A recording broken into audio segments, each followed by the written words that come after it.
Hello and welcome to Prepared SLP, Graduate Apps 101. A little bit about me. My name is Emily Scott. I'm a certified speech-language pathologist and brain injury specialist. I got my bachelor's and my master's degrees from the University of Iowa. I then went on to get my clinical fellowship at the University of Iowa Hospitals and Clinics, where I served in the inpatient setting, also in our diagnostic voice clinic.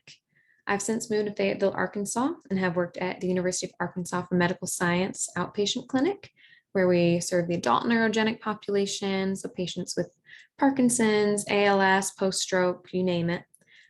In addition to UAMS, I've been able to do a lot of PRN in the area, so as needed work in pediatric clinics, the acute hospital here, adult day centers, skilled nursing facilities, and more. So I feel like I've got a lot of experience to be able to share with you and can speak to a lot of the different settings of speech pathology.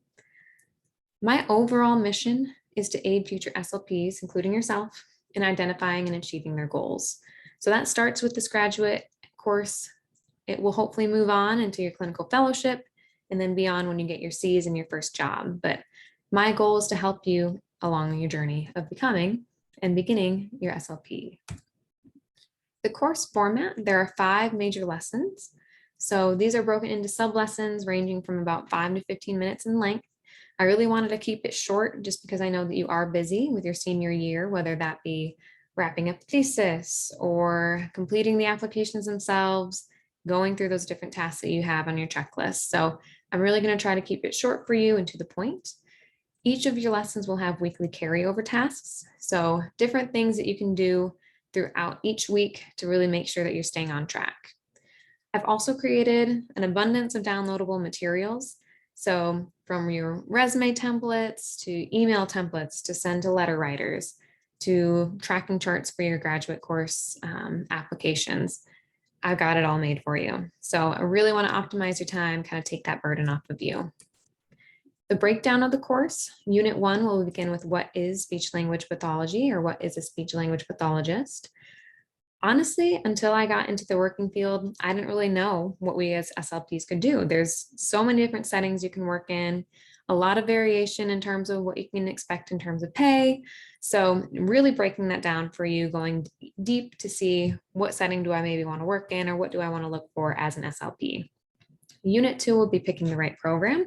Again, graduate schools differ in a lot of ways, and until you kind of know what to look for, you might be throwing a blind shot. So looking at things like what kind of clinical practicum opportunities do they have? What funding opportunities do they have?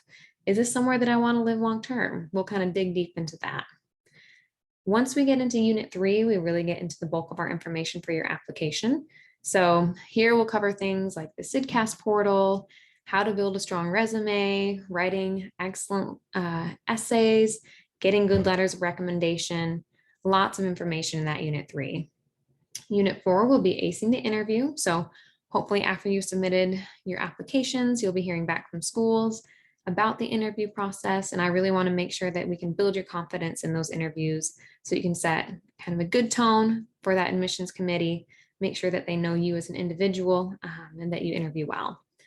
The last one was Unit 5, accepting and acceptance. This will go through how to navigate things when it comes to accepting, waitlisting, rejections, just how to respond to those to different programs and what they might be expecting from you, and how you can best set yourself up for attending that program or maybe applying again in the future. That is our kind of end of introduction overview. You've already done step 1 by opening up this course and getting into it.